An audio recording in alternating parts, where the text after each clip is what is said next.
Welcome everyone to this session where we'll be talking about open source foundations and their role. My name is Alba Roza and I'm Developer Relations at Docker. I am joined by a dream team of panelists with vast experience in open source foundations.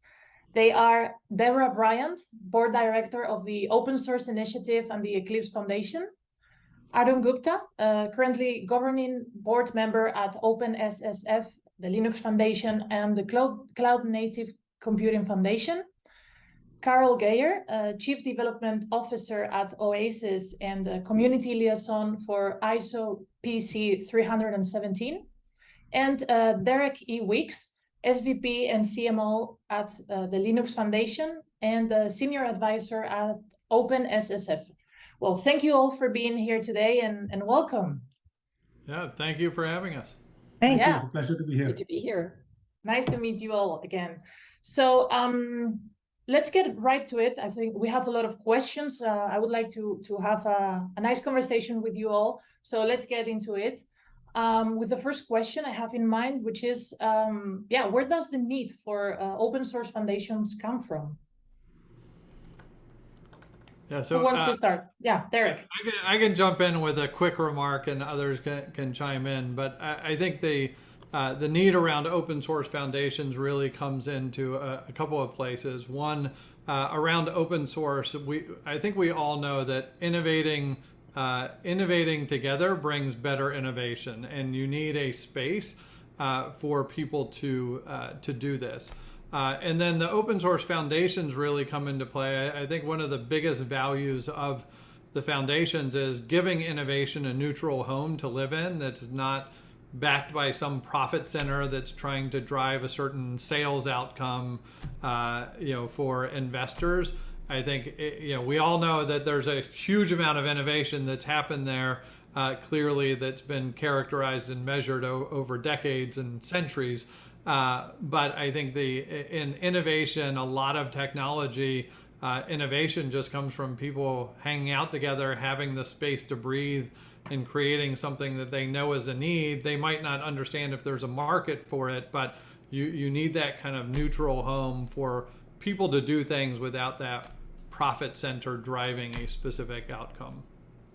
And I would say it's both ways, is from the company that is feeding the technology into the foundation and from the customer point of view as well, because customer is then adopting, like, let's say the foundation open source project as opposed to a vendor open source project, because then it creates, okay, I'm not a vendor lock-in here. So open source kind of gives you that flexibility of potentially not a vendor lock-in, but going to the foundation that takes you away further from a vendor lock-in. So I think it's both ways that way. Right. You mentioned, Arun, you just mentioned companies or some of the, you mentioned companies. So my question here would be, how our organizations can engage with these foundations in order to perhaps improve sustainability, financial-wise or any other type. I don't know, for instance, Deborah, do you have any regards? Sure. So one of the elements that Derek described as important is creating a neutral place financially. So they literally, a foundation holds the money on behalf of, and the budget on behalf of a number of different companies. For organizations, there's different ways to engage. The sustainability is about the project, right? Not necessarily the company, but having a stable place that's secure. It may or may not have infrastructure. It may provide some governance or a place for governance to live. And that's very important for the long haul. Important though to note that there are all kinds of different foundations. Some are small, some are large, some have lightweight governance.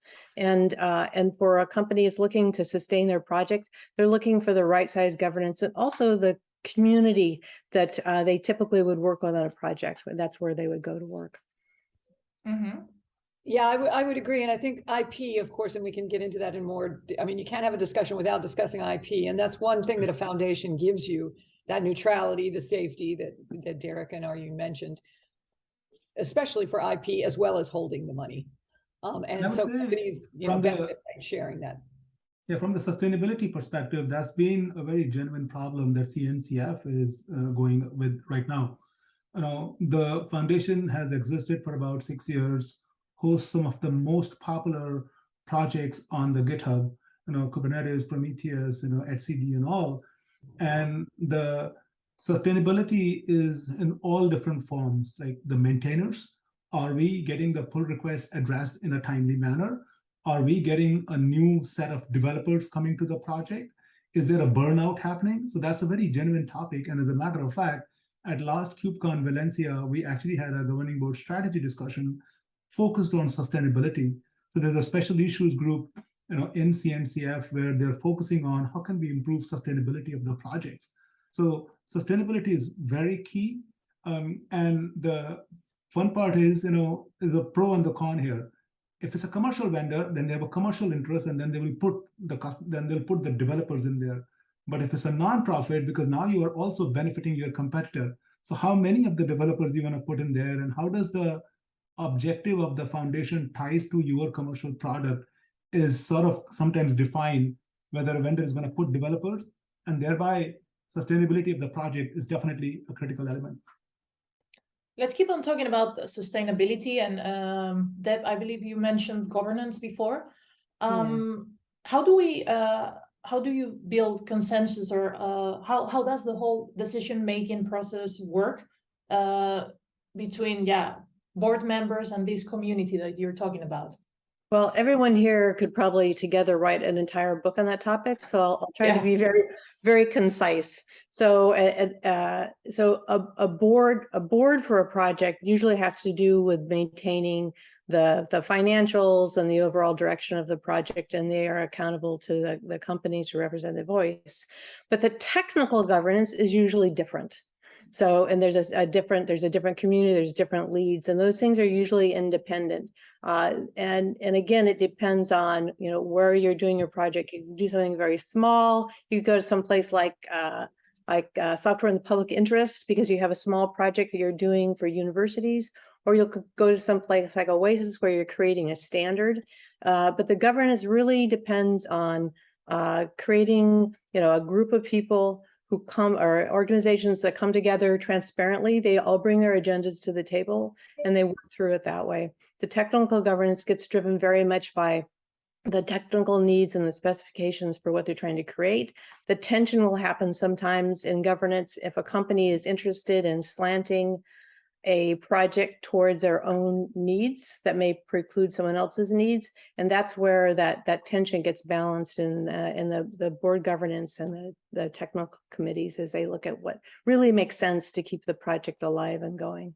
Mm-hmm. I think one of the things that we often say at the Linux Foundation is the best or most successful projects operate on a open governance duocracy, which is that those people that are actually doing the work are also making the decisions about what's going on in the project. So you don't have this board that's really totally disconnected from everything going on with the project and the maintainers that have some kind of ulterior motives going on with kind of that overall governance. But in the most successful open source projects, the people that are doing the work are the ones that are making the decisions. And I think that's a real advantage of being part of these projects. But also, we've talked about how do people get involved, or what's the easiest way for people to get involved, like with the Linux Foundation, OASIS, or any of the other foundations out there. And the key answer is just you have to step in and offer to do some work and be part of it. You just don't come in and say, oh, here's some money that like I wrote a check, therefore I'm involved. The real doers and maintainers and people that sustain these communities are the people that are actually in doing the work every day and committing the hours. You just check writers don't get a lot of value out of just writing a check and leaving and thinking something's going to be done on their behalf. Mm-hmm. Alba, I think one of the key points to think about this is if you look at a foundation like OpenSSF and CNCF, they have a governing board, which is the administrative, as Deborah said, administrative financial aspect of it. The technical decisions in both the cases is either made by the TOC or the Technical Oversight Committee or Technical Advisory Committee. Now, if you look at Apache Foundation, they don't have a governing board. They have a different model. they have a PMC, which is at the project level. They are the one that are making the administrative decisions, technical decisions, all of that. And to Derek's point, they are the ones who are actually doing the work. So I think different foundations have different models, and there is no good or bad answer. It's like, what is making you successful, learning from what's working, not working, and then improving upon that. I think if I could just jump in here too, though, I think that the role of the foundation can also be to provide, well, at OASIS, we like to say, we give you all the governance you need and not a bit more than you don't need. And we have rules that make sure that everything is safe, that the IP is done right, so that a European government can say, I know where this came from. I know it's safe to put into policy.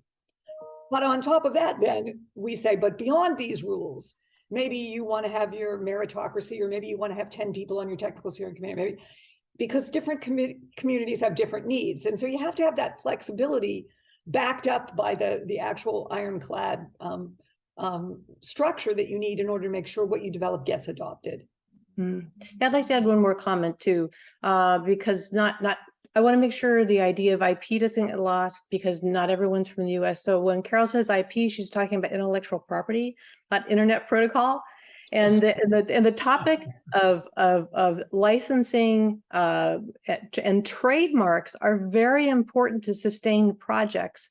And foundations that hold the trademarks and trust on behalf of the projects and preserve and to protect that project in a sustainable way, so it doesn't get poached or used by a counterfeit organization, if that makes sense. Yeah. We're talking about different types of foundations, each of them with a different body and a different way of working. Does every project need a foundation?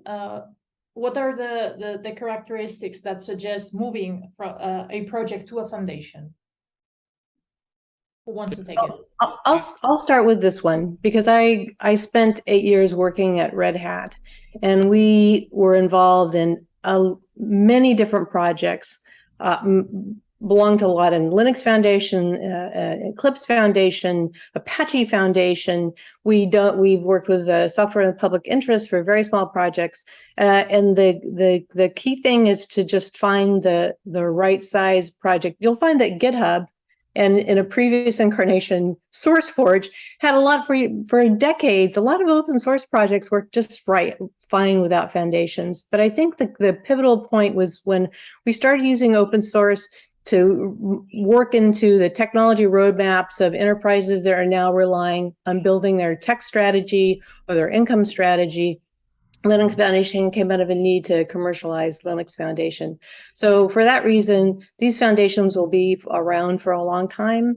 And those are the kinds of considerations as people approach using a foundation or not. If it's just a small thing that has low risk, that no one's building their roadmap on, and you're doing it as something for your infrastructure, and you want to find like-minded people on GitHub to work on a project, you don't need a software foundation.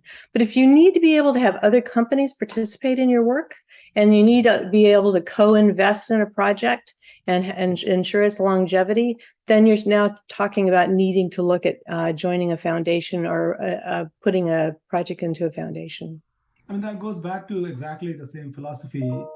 The reason CNCF was created is because Google was looking for partners from other companies. If it would have stayed a Google project, imagine the level of contribution that would have happened with a Google license, if that would have happened at all. So I think the way to think about this is foundation a golden hammer? It is not.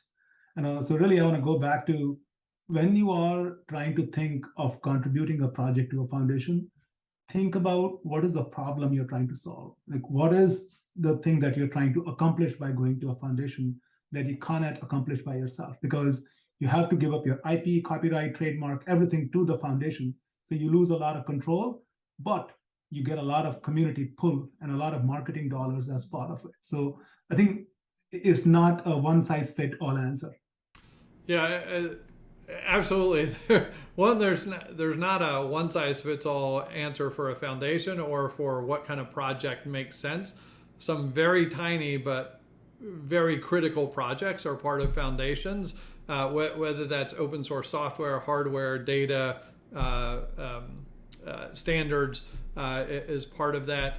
The home for neutrality, I think, is important. So, Google knew as part of their decision on Kubernetes, they could only get so far of open sourcing this thing within Google or within the community, but still living at Google only got them so far in the community so far. So that having a neutral home that they could go to was certainly part of the answer. But for some other projects, if you're a maintainer that started an open source project and it's become very popular, I think we've all seen the tweets or posts by maintainers that say maintaining an open source project is really difficult and time consuming. And at some point in the scale and hopefully success of any open source project, you do need some infrastructure, some governance, some legal support and protection, some additional resources to help you run it. And you may say, like, I just want the job of the maintainer. I don't want the job of everything else. But this is so important. I can't just let it go neglected. I have to find some help. But I don't want to find some help in the form of a for-profit entity that wants to buy my IP. I want to keep this open for the community.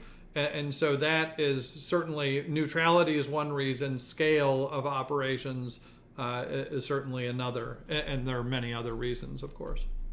Carol? Yeah, I think we've gotten some smaller projects. It's a good point, Derek. And some of them are just very small, great ideas, and they don't know how to grow that.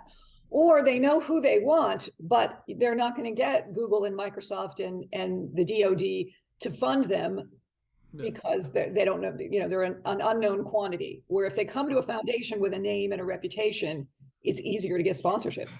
Right. Mm-hmm. It's nice that you mentioned this, Carol, because this was going to be like, unfortunately, I think it's going to be my last question. Time-wise, we can't talk that much, unfortunately. But it's nice that you mentioned this, because I would like to ask you, what would be like the ideal checklist that someone that is interested in getting involved with a foundation should pursue? I mean, you as an individual, that you're in a community contributing to an open source project, and you might be interested to getting this sort of like help or support from a foundation. What are the things that you need to keep in mind, Carol? Ooh, I'm sorry, I just spoke. Why don't I go last? Someone else want to jump in? I'll jump in as just one of the things, and this is perhaps contrary to what you're looking at, but some people come to an open source foundation or the Linux Foundation. They say, I have this open source thing and I want the Linux Foundation to support it. But the only thing open source about it is the name, and they just want the brand value of the Linux Foundation attached to their thing as an advantage. And we decline those types of projects all the time, because the ideal of what they're after is suited toward, if more people are attracted to this open source project, they'll then buy the commercial project behind it, and it really only serves one particular entity. You have to come to an open source foundation, and really in a true open source community, it has to be open to everyone, not limited to the benefit of a select few. So I'd certainly start with that aspect, or that angle. Yeah, I would Deborah? think about. Sorry, go ahead, Deborah. No, So if someone wants to go to an open source foundation, they need to come aware of like who they think their community is, or who they should be. If they're missing some people, what help they're asking for exactly. Going to a foundation doesn't mean that the foundation opens their checkbook and funds you. Going to a foundation means they will help partner with you and find the constituencies. And it may not even involve a lot of money, but they'll have access and infrastructure and help you. So think really clearly, just almost like a business plan. Think clearly about, what your project is about, who the community is, who it should be, what community or constituency does it serve. If you're really clear on those things before you approach a foundation, then you can talk to several and see if it fits their modality. If that makes sense. Arun? I would say that think about what do you want from the foundation. Is your passion really growing the open source project, being the maintainer? Are you ready to who's going to foot the bill for CI/CD? How are you going to provide that infrastructural support? Like if, say, a project becomes extremely popular and people are sending all sorts of pull requests, where are you going to get those additional maintainers from?